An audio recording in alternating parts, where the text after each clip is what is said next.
want to take a few seconds at the beginning of this video to tell you about our new channel, History of Weapons. That link is below.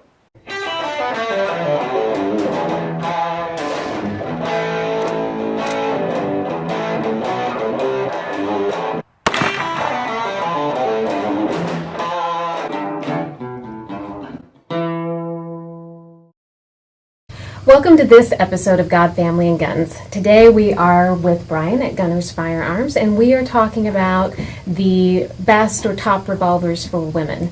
And so Brian, I'm going to ask you, I sort of asked you ahead of time to pull out your top 5. If a woman comes in and she's saying, I want to buy a revolver, not necessarily, possibly to carry, but also we have some here that if you were going to have in your vehicle or for home defense. So can you walk me through each one of these guns and why you selected them? Yeah, absolutely. This is the Smith & Wesson 442. It's double action only, 5-shot, 38 special. Very nice gun. What I like about this is it's hammerless and it's cut out, so there's nothing to snag on. Very smooth, very slick gun. So it's not going to snag on any clothing, pocket, or purse, or anything in there. Double action trigger pull, a long, heavy trigger pull, so you know that you're pulling is going to go off, and hopefully no accidental discharge. The next one is basically the same gun, except it has a shrouded hammer versus the cutout. So if you wanted to, on this one, you could actually go single action if you'd like to. Say if you're going at the range and you want to see how good your marksmanship level is, you can always do that as well. Another one is pretty much the same gun. Again, it's a Smith & Wesson. This is the Bodyguard 38 Special. What I like about this is it's got an integrated laser on it.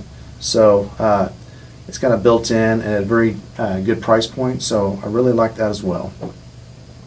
I would think the laser option would be popular with a lot of women. Absolutely. Okay, the fourth one, this is the Ruger. Again, basically the same setup as the rest of them. This is an exposed hammer. What I like about this, the Ruger's got a really nice fatter grip, makes a nicer grip for women, and it's a lot more comfortable to shoot. This is exposed hammer, so it's really easy to cock back and fire. Very nice gun. You can get this same thing in a Smith & Wesson as well, but I just chose the Ruger on this one for right now. Again, very good, very dependable. It's double action, single action, very good gun as well. The fifth. And this one obviously is a lot bigger than the others that we've looked at. Yeah, the fifth one, this is a very large frame gun. Definitely not a concealed carry gun for women. I would not pick. Obviously, what I do like about it is its weight and its capacity. This is a 7-round capacity versus the 5-round capacity that I've shown you. So this is capable of taking 357. I probably wouldn't suggest shooting 357 for a woman. I would actually tell them to shoot 38 Special, which this is capable of shooting. It's capable of shooting a 357 and a 38 Special. I really like that. So if you're for a vehicle or a home defense, it would be great. A good range gun. At the weight, it's going to have very little kickback for you. The recoil is going to be very light as well.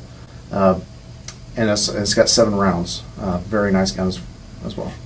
Well, and I know we did another video sort of on the idea of women picking or choosing a conceal and carry weapon, and I know it's very common a lot of times. Husbands, boyfriends want to go pick a gun for the important woman in their life. How important do you think it is for a woman to come in and actually look at the guns herself, hold them in her hand, and see what works for her?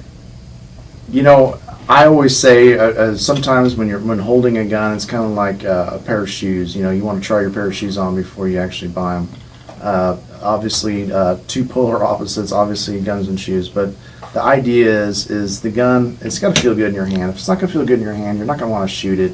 It's more than likely not going to, the recoil is going to be horrible. You're not going to like it because of the way it felt by itself, let alone shooting it. So I think it's absolutely important for a woman to come in and pick out the gun. And what might be good for one person, or what one person may like, maybe polar opposite for someone else. If every gun fit everybody, they'd have one gun. I probably wouldn't be in business. So. Right. My husband would have a lot fewer. So, yeah. Yeah.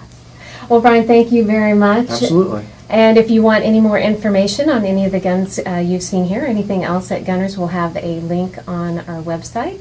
Thank you so much for joining us today at this edition of God, Family, and Guns.